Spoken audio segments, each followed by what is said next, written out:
ፓወርፉል ሀገር ናችሁ ወር ደግሞ በጣም ፓወርፉል የሆነ ሀገር ኤርፎርስ ኮማንደር ናችሁ፣ አስተዳዳሪ ናችሁ። ፎርሳችሁን በብልጭልጭ ጀቶች፣ በመማምሩ ጀቶች፣ ሚሳይሎች ምናምን ሞላችሁ። አንድ የሚጎላችሁ ነገር ምንድነው ታውቃላችሁ? ኤር ዲፌንስ ወይም ደግሞ አየር መቃወሚያ ወይም ደግሞ አየር መከላከያ ማለት ነው። ይህ ነገር አኳየር ማድረግ ማትችሉ ከሆነ ኤርፎርሳችሁ ጥቅም እንደሌለው መቁጠር ነው።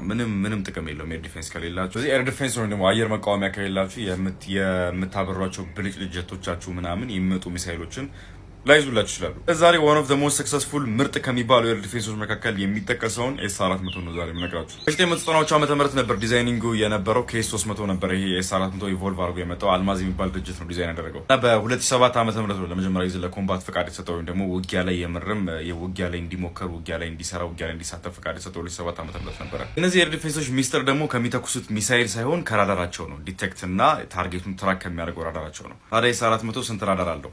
4 ራዳሮች አሉት። በአጠቃላይ ኤስ400 የሚባሉ 6 ኮምፖነንት ከነ ሎንች ቪክሉ ጨምሮ ማለት ነው። ሎንች ቪክሉ ማለት ሚሳይሎች ነው። 4ቱ ሚሳይሎች የሚይዘው አንድ ቪክል አለ። ከዛ ኮማንድ ኮንትሮል ሴንተር አለው። ከዛ ራዳሮች አሉ። እነዚህ 4 ራዳሮች ኢንተግሬት በማድረግ ነው ጠላትን ትራክ የሚያደርጉት። የመጀመሪያው በስፋት ያለውን ጠላት ትራክ ያደርጋል። አንደኛው ሎ ሌቭል ወይ ነው በዝቅታ የሚበሩ በተሬን በተራራ ተደብቀው የሚበሩ ጠላቶችን ትራክ ያደርጋል። ሌላኛው ደግሞ ከዚህኛው ከሚሳይሉ ከኤስ400 የሚተኮሰውን ሚሳይል ትራክ ያደርጋል። ትራጀክተሪውን በደንብ እንትን ይላል፣ ኢንፎርሜሽን ይሰጠዋል ማለት ነው ምኑ ጋር እንዳለ ለመምታት። ይሄ ነው ሜን ራዳር፣ ቢግ በርድ ይባላል። ቢግ በርድ አኩዚሽን ይባላል። ይሄ ነው ሜን ራዳሩ። ከ400 እስከ 500 ኪሎ ሜትር ሬንጅ አለው እና በዛ ውስጥ የሚገኙ 300 ታርጌቶችን ትራክ ማድረግ ይችላል። ከ300 ውስጥ 60 የሚሆኑትን አክቲቭሊ ኢንጌጅ ማድረግ ይችላል። አክቲቭሊ ኢንጌጅ ማለት ምን መሰላችሁ? 60ም ላይ ሚሳይል መተኮስ ይችላል። 60ው ላይ ሎክ አድርጎ 60ው ላይ ሚሳይል ተኩሶ የ60ውን እንቅስቃሴ መከታተል ይችላል። በጣም ሶፊስቲኬትድ ነው። ይሆና ሎንች ቪክሉ ይሄ ነው እንዳለ መሳሪያዎቹን 4ቱ ሚሳይሎች ተጭኖ ተሸክሞ የሚፈለገው ቦታ ላይ በማድረስ እንደዚህ ቀጣው ማድረግ የሚተኩሳቸው ማለት ነው። ባዝ ትራክተር ትራክ ይባላል። ሌላ ደግሞ ማዝ ሲረስም አለው። ማዝ እና ባዝ ይባላሉ።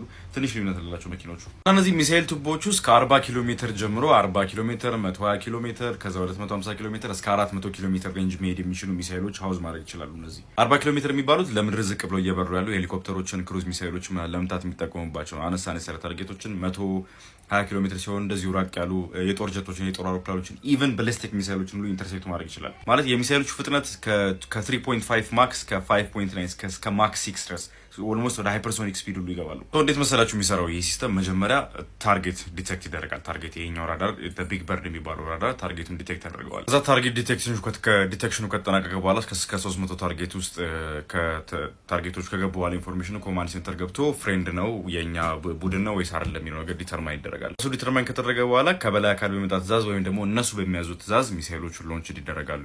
እንደ ታርጌቱ ቅርበት እንደነገርኳችሁ እስከ 40 ኪሎ ሜትር፣ 120 ኪሎ ሜትር ወይ 150 ኪሎ ሜትር እስከ 400 ኪሎ ሜትር ድረስ እንደ ታርጌቱ ቅርበትና እንደ ታርጌቱ ሳይዝ ሚሳይል ተመርጦ እንዲተኮስ ይደረጋል። ከዛ ሚሳይሉ ከተኮሰ በኋላ ኢንጌጅመንት ራዳር ይባላል። ኢንጌጅመንት ራዳሩ ምንድነው? ሚሳይሉንና ታርጌቱን ትራክ ያደርጋቸዋል ሁለቱም። ስለዚህ ምኑ ጋር ትራጀክተሪ እንደሚፈጥሩ ምኑ ጋር እንደሚገናኙ ካልኩሌት በማድረግ ሚሳይሉን ጋር ያደርገዋል ማለት ነው ወደዛ ቦታ። ሁለቱም ይናበባሉ። ኢንጌጅመንት ራዳሩና ሰርቬላንስ ራዳሩ ሁለቱም ይግባቡና ሁለቱ ላይ ኮሚኒኬት ካደረጉ በኋላ ሚሳይሉን ወደ ታርጌቱ ጋይድ ያደርጉታል። ይሄ ሁሉ ሲፈጠር ግን በጣም ፈጣን ነው። በጣም በፍጥነት እኔ እንደው ማስረዘምኩት እንጂ በጣም በፍጥነት የሚካሄደው ከማክ 3 እስከ ማክ 5 ድረስ የሚበሩ ሚሳይሎች ናቸው እነዚህና እነሱን ትራክ ማድረግና እያንዳንዱ ነገር ቆጥሮ እንትን ማለት በጣም ከባድ ነው። በቅርቡ በኤስ500 ይተካል የሚባል እምነት አለ። በኤስ500 አዲስ በሆነው ላይክ ኢቮልቭ የሚያደርገው በኤስ500 ትራክ ይተካል ተብሎ ይታሰባል። one of the most advanced የሚያደርገው ምን መሰላችሁ? ራዳሩ ነው። ራዳሩ የሚያመልጠው ነገር የለም። እያንዳንዷን ነገር ትራክ ያደርጋል። የሚያመልጠው ነገር ራዳር አግኝቶ ደግሞ ራዳር ሎክ መደረግ ከተቻለ ደግሞ የማይመታ ነገር የለም። የአሜሪካ ሰራሾቹን እና ኤፍ20 እና ኤፍ35 ሙሉ ዲቴክት እና ሎክ ማድረግ ይችላል ተብሎ